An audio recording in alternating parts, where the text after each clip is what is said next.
सिलचर शहर में भाजपा उम्मीदवारों की विजयी करवाने के क्षेत्र में तथा भाजपा कार्यकर्ताओं के मन में और भी उत्साह लाने के प्रयास में जाने माने व्यक्तित्व तथा त्रिपुरा के मुख्यमंत्री मानिक शाह ने आम जनसभा को संबोधित किया। सिलचर के मालिनी क्षेत्र के तपोवन नगर कीर्तन के मैदान में आयोजित सभा में लगभग लाखों लोग मौजूद थे। लाखों लोगों की मौजूदगी में इस दिन त्रिपुरा के मुख्यमंत्री मानिक शाह ने भाजपा उम्मीदवारों को विजयी करवाने का अपील किया। उन्नयन व प्रगति की दिशा को सामने रखते हुए हर एक क्षेत्र में आम जनता के सहयोग तथा सुवृद्धि किए जाने के मुद्दे को लेकर उन्होंने आलोकपात किया। अपने वक्तव्य में उन्होंने कहा कि भाजपा सरकार उन्नयन व प्रगति की प्रमुख धारा है।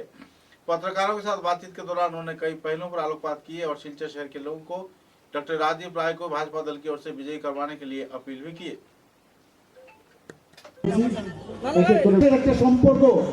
এই শিলচরের সাথে আজকে আগরতলা ত্রিপুরার আপনাদের সাথে আমাদের সম্পর্ক রয়েছে বন্ধুগণ। এখানে রাজদীপ রায়, ডক্টর রাজদীপ রায় জিতবেন। অত্যন্ত ভালো লাগছে।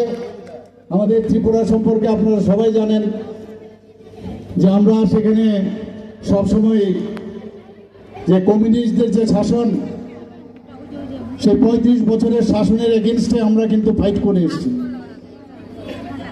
এবং ত্রিপুরার মানুষ ভাবছিল যে এরকম একটা প্ল্যাটফর্ম, যে প্ল্যাটফর্মের উপর ভিত্তি করে এই দুঃশাসন বা কুশাসন যারা চালিয়েছে কমিউনিস্টরা, সেখান থেকে মুক্তি পাওয়ার যে ঘন্টা, সেটা আমরা দেখেছি 2014-তে মাননীয় প্রধানমন্ত্রীজি যখন প্রধানমন্ত্রীজির দায়িত্ব নিলেন 2014-তে, তখনই মানুষ কিন্তু বুঝে গেছে যে কমিউনিস্টদের ঘন্টা কিন্তু সেখানে বেজে গেছে।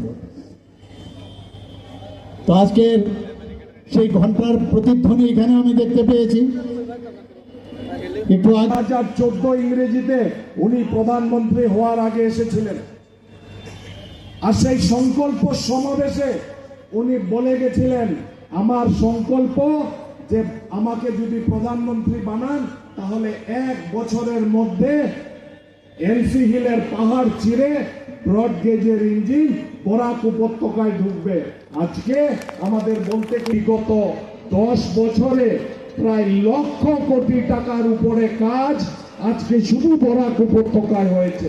শুধু বরাক উপত্যকায় প্রায় লক্ষ কোটি টাকার কাজ শুধু বরাক উপত্যকায় হয়েছে এবং এটা বিজেপির জন্য সম্ভব হয়েছে।